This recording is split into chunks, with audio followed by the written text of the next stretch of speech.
नमस्कार दोस्तों, क्या हाल है। मैं हूँ शीतल बरियार और ड्रामा एक्सपो में आपका स्वागत है।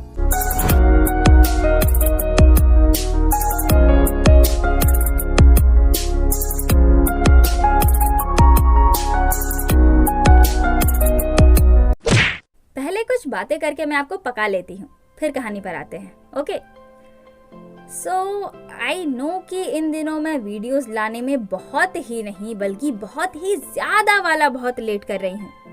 बट सीरियसली इन दिनों मैं बहुत बिजी हूँ, जिस वजह से चैनल पर ध्यान देने का टाइम ही नहीं मिल पा रहा है। और इसके लिए मेरी एक्सपो फैमिली जितना चाहे मुझे सुना सकती है। आप चाहो तो कमेंट्स में मुझे गालियाँ भी दे दीजिए, पर एक रिक्वेस्ट है, जहाँ आप लोगों ने इतने ज्यादा दिनों तक मेरा डिले ड्रामा झेला है, तो थोड़े और दिन झेल लीजिए। आई प्रॉमिस कि जल्द ही हमारा चैनल अपने ट्रैक पर आने लगेगा, बट तब तक आप लोग बस अपना सपोर्ट और प्यार बनाए रखिएगा। और हाँ, जो भी लोग Tale of the Nine Tailed के सीजन 2 को एक्सप्लेन करने की बात कर रहे हैं, उनको मैं बता दूं कि ऑलरेडी मैंने सीजन 2 को 2 से 3 बार एक्सप्लेन करने की कोशिश की है, बट हर बार यूट्यूब ने strike they the. But don't worry, I am also finding solution for that. जैसे ही सॉल्यूशन मिलता है, वो सीरीज भी चैनल पर आना शुरू हो जाएगी। क्योंकि जो भी हो, Tale of the Nine Tailed है तो अपनी फेवरेट सीरीज ही। अब अपने चिंदी लौंडे के इस सीरीज के सीजन 2 को बिना एक्सप्लेन करे मैं कैसे रह सकती हूँ, है कि नहीं? सो कमेंट करके बताइए कि who still want me to explain Tale of the Nine Tailed season 2, ताकि मुझे मोटिवेशन मिले और सॉल्यूशन ढूंढने का काम और भी ज्यादा तेजी से हो सके। ओके, तो चलिए शुरू करते हैं। अब तक आपने देखा कि कॉल पर किसी की बातें सुनकर एमएलए भड़क गए। अब आगे, जिस पल सारे पजल्स के पीसेस अपनी अपनी जगह पर आ जाते हैं, सारा शक कम हो जाता है और संतोषजनक सच बाहर आ जाता है। वो उस कानून के फैसले की शुरुआत होती है जिसके एक हाथ में तराजू और दूसरे हाथ में तलवार है। पर क्या कानून सच में न्यायपरायण है? Well, let's find out. ये अंधा कानून है। वो कॉल अपने यंकर्स का होता है, क्योंकि एमएलए के वहां से निकलते ही अपने एरेगेंट बाबा का कॉल आया था, जिसने अपनी सारी शंका आशंका प्रोफेसर को बता दी थी अबाउट दैट लेटर और प्रोफेसर सीओ का श्राद्ध में जाना। इसलिए अपने यंकर्स ने एमएलए को कॉल किया है ये पूछने के लिए कि क्या 10 सितंबर 2008 को एमएलए किसी का श्राद्ध अटेंड करने गए थे। और इसी बात पर एमएलए भड़क गए, ये बोलते हुए कि इतनी पुरानी बात मुझे कैसे याद हो सकती है। अगले दिन प्रोफेसर यांग पूरे स्टूडेंट ग्रुप को बुलाते हैं और अब तक की सारी बातें डिस्कस करने लगते हैं रिगार्डिंग ली मैनहोस डेथ एंड वो hit and run case. Hit and run case में ड्राइवर प्रोफेसर सीओ थे, पर उनके साथ कोई और भी था। सिर्फ ली मैनहो को ही ये बात पता थी और इसलिए उसने उस आदमी के साथ सौदा किया। फिर दोनों में किसी बात की अनबन हो गई और उस आदमी ने ली मैनहो को मारने का ऑर्डर दे दिया।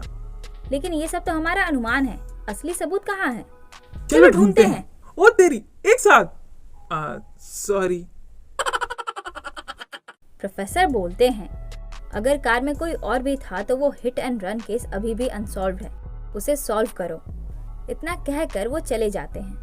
फिर ये लोग आपस में डिस्कशन करने लगते हैं, जिसमें कंक्लूजन निकलता है कि अगर कोई इंसान प्रोफेसर सीओ के साथ था तो वो उनके साथ वो श्राद्ध अटेंड करने जरूर गया होगा जहाँ से लौटते वक्त वो एक्सीडेंट हुआ, और गेस्ट बुक में उस इंसान का नाम जरूर मेंशन होगा।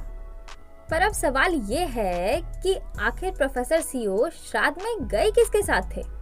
हांजुन बताता है कि वो किसी शिनवू स्यूप नामक मृत के श्राद्ध में गए थे, क्योंकि कल रात हांजुन को प्रोफेसर सीओ के सामान में उसका एक बिजनेस कार्ड मिला था, जिसके रिकॉर्ड्स चेक करने पर पता चला कि उसी की मौत 10 सितंबर 2008 को हुई थी। हांजुन बताता है कि शिनवू स्यूप हांगकांग यूनिवर्सिटी लॉ स्कूल में एक डॉक्टर था और प्रोफेसर सीओ का मिडिल स्कूल फ्रेंड था। फिर वो डिटेक्टिव ओ से हिट एंड रन केस से रिगार्डिंग कुछ बातें करने लगता है। उसके बाद मौका पाते ही लॉलीपॉप गाय ये बम सबकी नजरों से छुपकर प्रोसिक्यूटर जिन को सारी खबर दे देता है और बोलता है कि अब ये लोग गेस्ट बुक ढूंढ रहे हैं। ओ भैया धोखा! प्रोसिक्यूटर जिन एमएलए से एक सुनसान जगह पर मिलते हैं और उन्हें बताते हैं कि प्रोफेसर यांग को शक हो गया है कि ली मैनहो और की दूसियोंग किसी के ऑर्डर्स मान रहे थे। जिस तरह से ली मैनहो ने किसी के कहने पर प्रोफेसर सीओ की हत्या की थी और प्रोफेसर यांग को भी मारना चाहा था, ठीक उसी तरह की दू स्योंग ने भी किसी के कहने पर ली मैनहू की जान ली है। वो ये भी बताते हैं कि प्रोफेसर यांग को लग रहा है कि कोई उनके साथ खेल रहा है। साथ ही ये भी बोलते हैं कि अब वो अपने स्टूडेंट के साथ हिट एंड रन केस पर इन्वेस्टिगेशन कर रहे हैं और ढूंढने की कोशिश कर रहे हैं कि क्या उस रात प्रोफेसर सीओ के साथ कार में कोई और भी था। पर ये बात वो ऐसे टोन में कहते हैं जैसे कि वो एमएलए से पूछना चाह रहे हैं कि क्या वही प्रोफेसर सीओ के साथ थे। एमएलए बोलते हैं, ये कैसी टोन में बात कर रहे हो? तुम्हें लगता है वो मैं था? उस एक्सीडेंट के एक दिन पहले मैं श्राद्ध अटेंड करने गया था। वो साला यांग्रेट्स खुद को अभी भी प्रोसिक्यूटर समझता है। उसकी हिम्मत कैसे भी मुझ पर उंगली उठाने की। उसके साथ कार में कोई हो ही नहीं सकता। मुझे तो ये विश्वास करने में भी ना जाने कितना समय लग गया कि सीओ ने हिट एंड रन किया है, और अब तुम कह रहे हो कि वो किसी को ड्राइव दे रहा था। नो वे, ऐसा हो ही नहीं सकता। फिर वो प्रोसिक्यूटर जिनको एडवाइस देते हैं कि उन्हें की दू स्योंग के सेल्फ डिफेंस वाले क्लेम को एक्सेप्ट कर लेना चाहिए और पब्लिक के सामने वही पेश करना चाहिए जो वो सुनना चाहती है। इससे प्रोसिक्यूटर जिनको उनके पॉलिटिकल जर्नी में भी मदद होगी जो आगे चलकर वो परस्यू करने वाले हैं, और पब्लिक सपोर्ट भी उनके पास होगा। फिर जाते जाते ये भी बोलते हैं कि वो पब्लिसाइजिंग सस्पेक्टेड क्राइम वाले लॉ को अबॉलिश करवाने के लिए एक बिल भी प्रपोज करेंगे, जिससे प्रोसिक्यूटर जिन को उनके केस में मदद मिलेगी। जैसे ही उनकी कार आगे बढ़ती है, प्रोसिक्यूटर जिन लॉलीपॉप गाय को फोन घुमाते हैं और दूसरी तरफ एमएलए भी किसी को कॉल करके शिन वो स्यूप, जिसके श्राद्ध में ये गए थे, उनकी बीवी को फोन मिलाने कहते हैं। उसके बाद वो एक बार फिर से यादों की दुनिया में खो जाते हैं। 9 अक्टूबर 2008 रात का समय। प्रोफेसर सीओ नशे की हालत में एमएलए को उनके डेस्टिनेशन तक पहुंचा रहे थे, जो प्रोफेसर सीओ से भी ज्यादा टल्ली है। पर क्योंकि इनकी एक बहुत ही ज्यादा इम्पोर्टेंट मीटिंग है जो ये मिस नहीं कर सकते, इसलिए जैसे तैसे करके प्रोफेसर सीओ को मीटिंग डेस्टिनेशन तक पहुंचाने के लिए इन्होंने मना ही लिया। अब आप सोच रहे होंगे कि एमएलए का ड्राइवर कहाँ गया। तो मैं बता दूं कि एमएलए के पास इतना भी टाइम नहीं बचा था कि वो अपने ड्राइवर का इंतजार कर सके। इसलिए प्रोफेसर सीओ को ही मनाकर उनकी कार में बैठकर मीटिंग डेस्टिनेशन की ओर चल दिए। और तो और वो कार को फास्ट चलाने को बोल रहे होते हैं, ये कहते हुए कि ये मेरा एरिया है, इसलिए मुझे पता है कि इस टाइम यहाँ पर कोई नहीं होता। फिर क्या था, प्रोफेसर सीओ भी नशे में थे ही, जो बीतते समय के साथ और बढ़ता गया, और इसी चक्कर में एक मासूम सी जान को धक्का लग गया। प्रोफेसर सीओ कार से उतरकर उसे चेक करने के लिए जाने लगे, पर एमएलए ने उन्हें रोक दिया, ये कहते हुए कि ऐसा करने से प्रोफेसर सीओ का करियर बर्बाद हो सकता है। और इसी तरह प्रोफेसर सीओ ने कार को आगे बढ़ा दिया।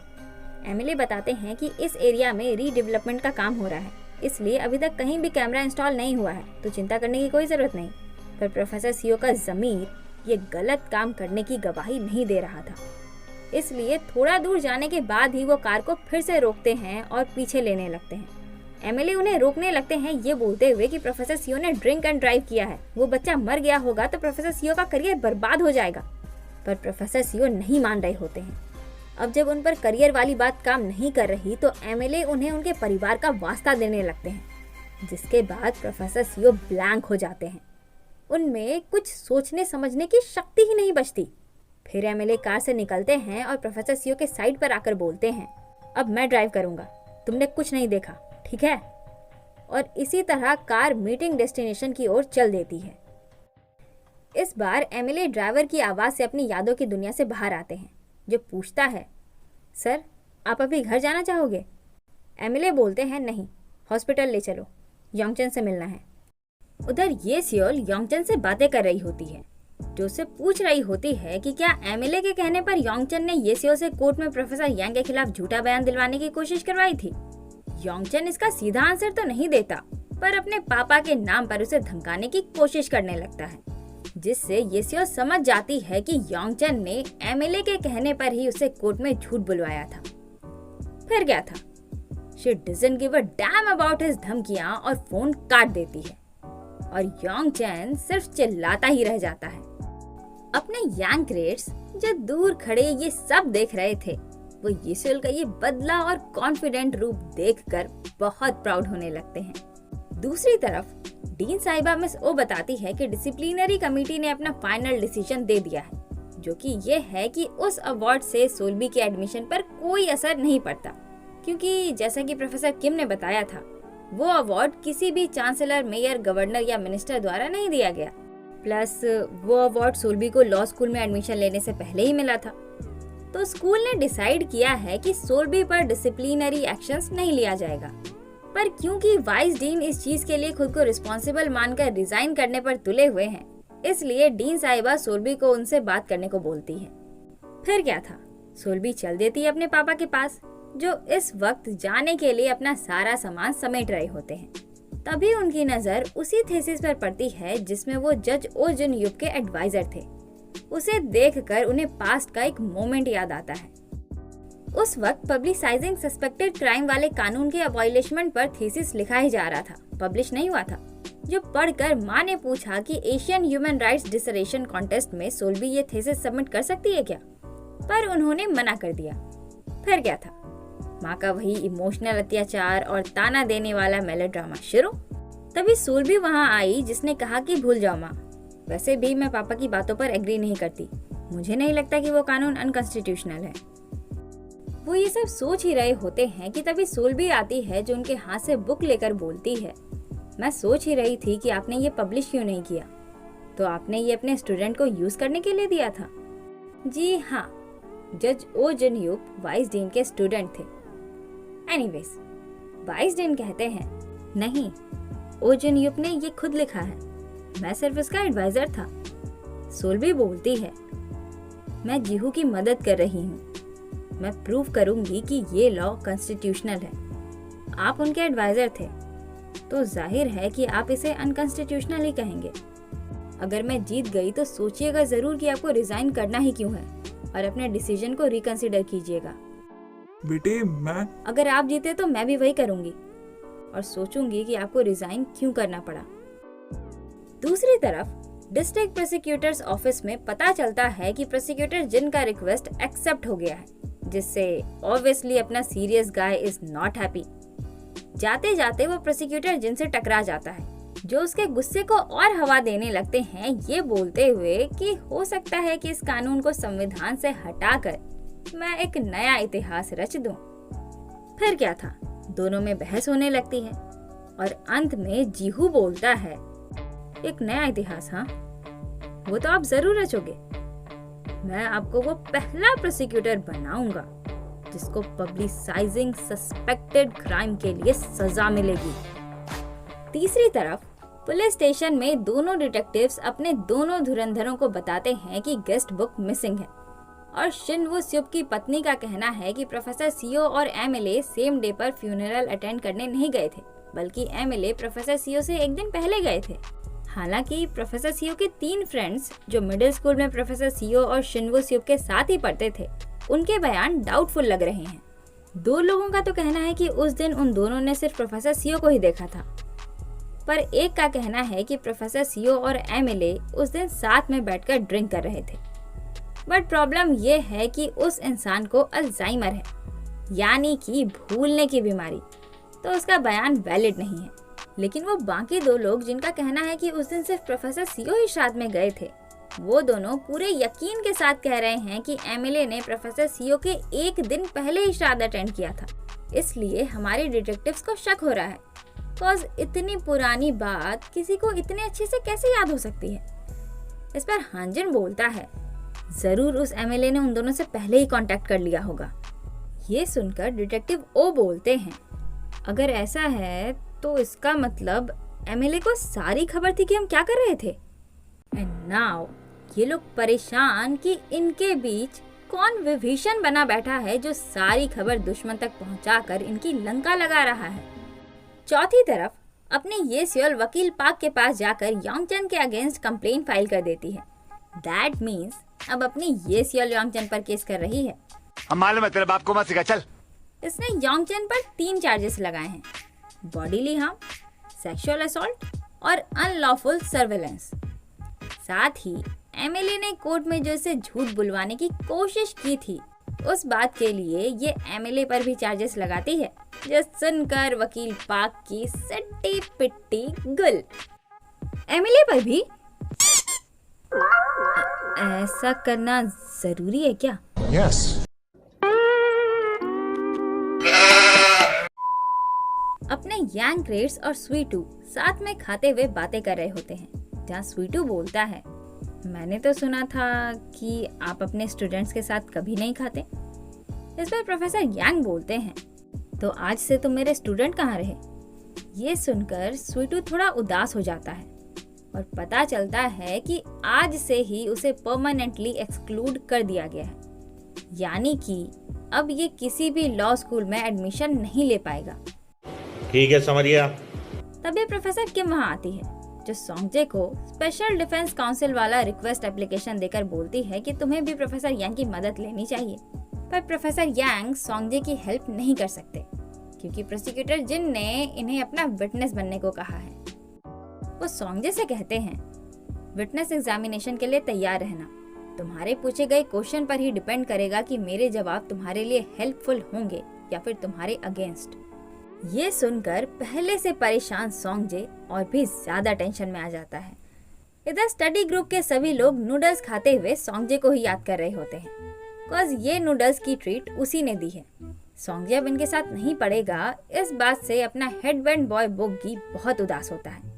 उसे तो खाने का भी मन नहीं होता। वो तो सोंगजे ने ये नूडल्स सभी के लिए ऑर्डर किया है, इसलिए वो खा रहा होता है। लॉलीपॉप गाय ये बम बोलता है, अगर तुम्हें नहीं खाना है तो मुझे दे दो। पर बोगी सोंगजे का दिया लास्ट ट्रीट इसे दे भला। तभी अपना एरोगेंट बाबा अपना नूडल्स उसकी तरफ बढ़ा देता है और वो उसे बड़े मजे से खाने लगता है। हंजुन बोलता है, गेस्ट बुक वाली इंफॉर्मेशन लीक हो गई है। किसने लीक की? अरे मेरा कहाँ गया?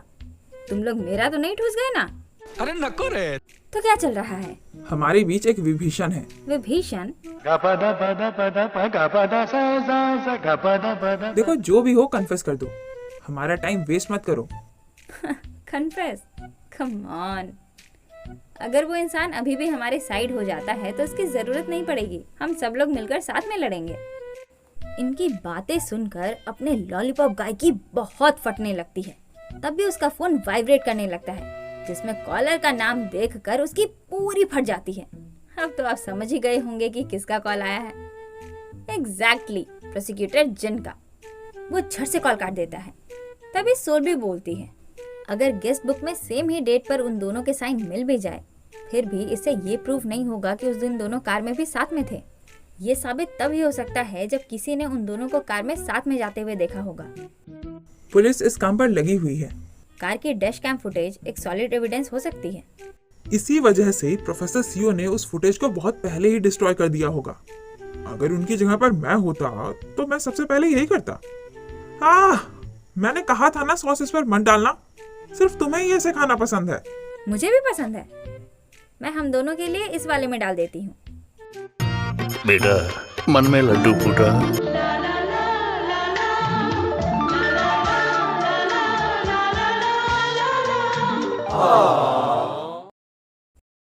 इधर सोंगजे से मिलने के बाद अपने दोनों प्रोफेसर लौट रहे होते हैं। प्रोफेसर किम प्रोफेसर यांग को बताती है कि ये सियोल फाइनली अब योंगजन पर केस कर रही है। फिर वो बोलती है, वैसे प्रोफेसर सीओ और ली मैन हो की मौत, मुझे लगता है वो ली मैन हो के बेटे से जुड़ी है। याद है उस दिन मैं उस पर कितना भड़की थी? अब कहानी पास्ट के उस वक्त पर जाती है जब ली मैन हो पर छोटी सी बच्ची के रेप का केस चल रहा था और प्रोफेसर किम उसकी जज थी।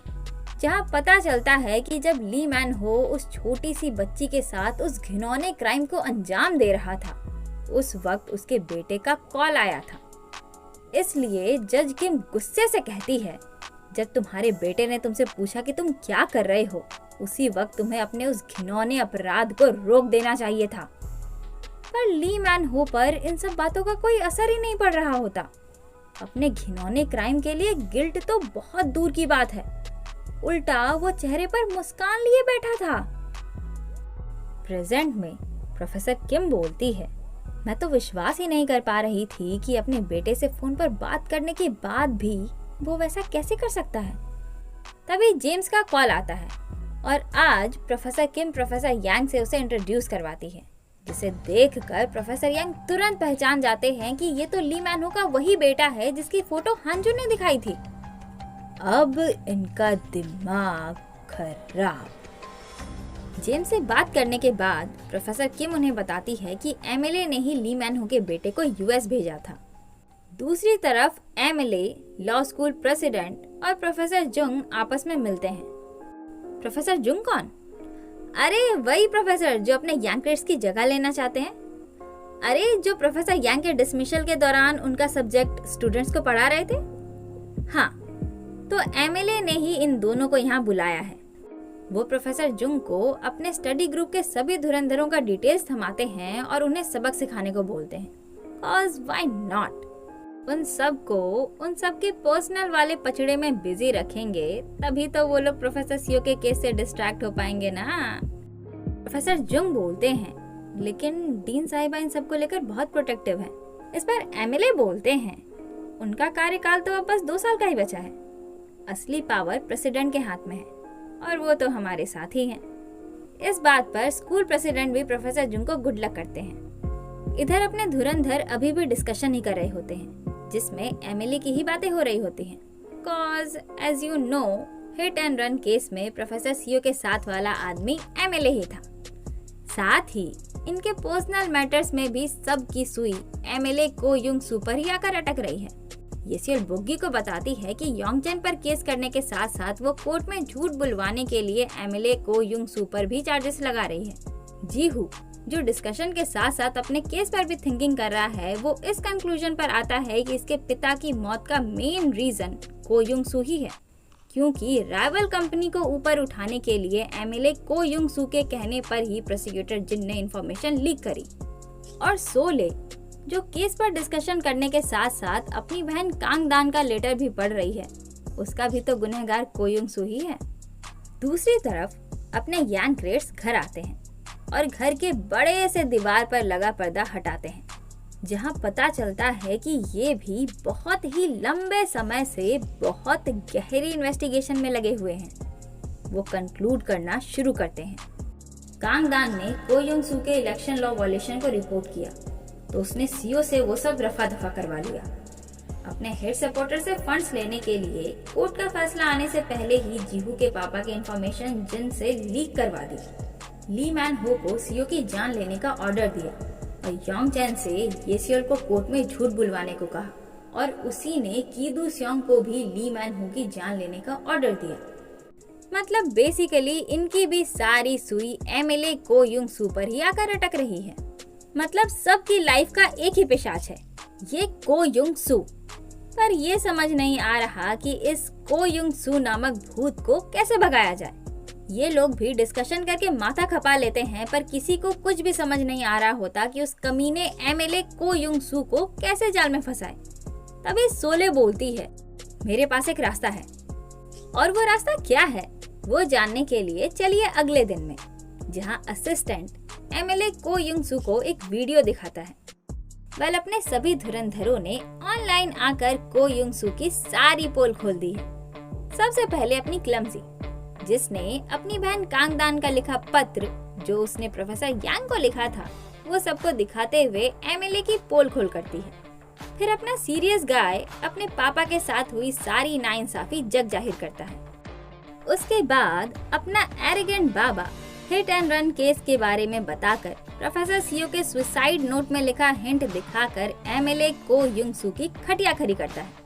और अंत में जो बची कुची कसर होती है वो अपनी मेकअप की दुकान पूरी कर देती है, सबको ये बताकर कि योंगचन के जरिए एमएलए ने उसे कोर्ट में झूठ बुलवाया था। ये सब देखने के बाद को युंग सू का पारा 100वें आसमान पर। वो असिस्टेंट से उस वीडियो को तुरंत डाउन करवाने को बोलते हैं और उन सब पर डिफेमेशन का केस करने को बोलते हैं। लेकिन फिर उन्हें समझ आता है कि वो लोग इन्हें उकसाने की कोशिश कर रहे हैं और ऐसा करके ये उन लोगों के जाल में सामने से फंस जाएंगे। इसलिए वो बिल्कुल शांत हो जाते हैं, पर साथ ही अपने यांग क्रेड्स को गालियां देने लगते हैं।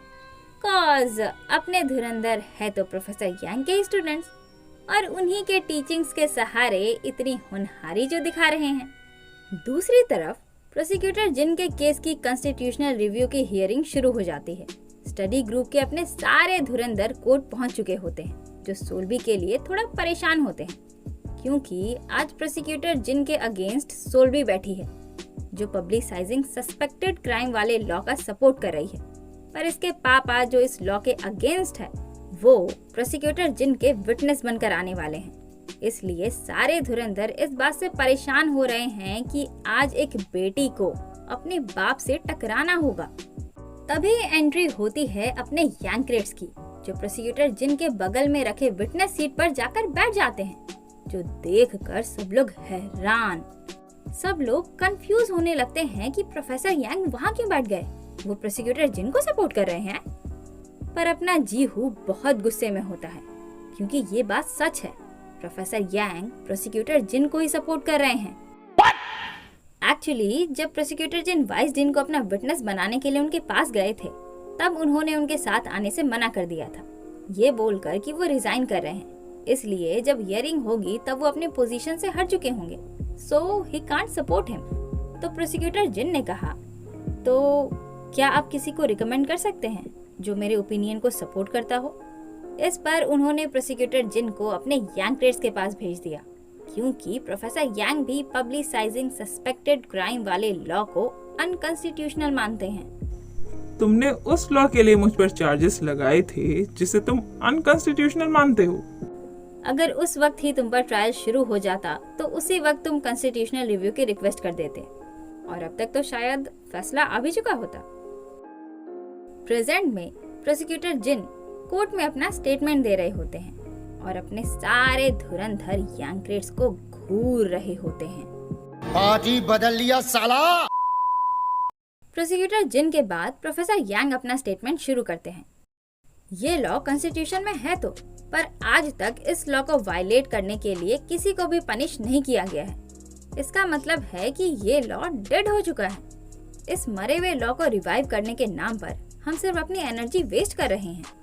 किसी भी देश में पब्लिकेशन ऑफ सस्पेक्टेड क्राइम के लिए ऐसा कोई कानून नहीं है। ऐसे ही सिमिलर केसेस को डिस्कस करने के लिए दूसरे देश की एक वकील और हार्वर्ड की एक comparative law expert miss Erika Shin को मैं विटनेस के तौर पर प्रेजेंट करना चाहता हूँ, जो ऑनलाइन हमसे जुड़कर इस बारे में और डिटेल में बताएंगी। और इसी के साथ मिस एरिका शिन को वीडियो कॉल किया जाता है। नमस्ते, मैं एरिका शिन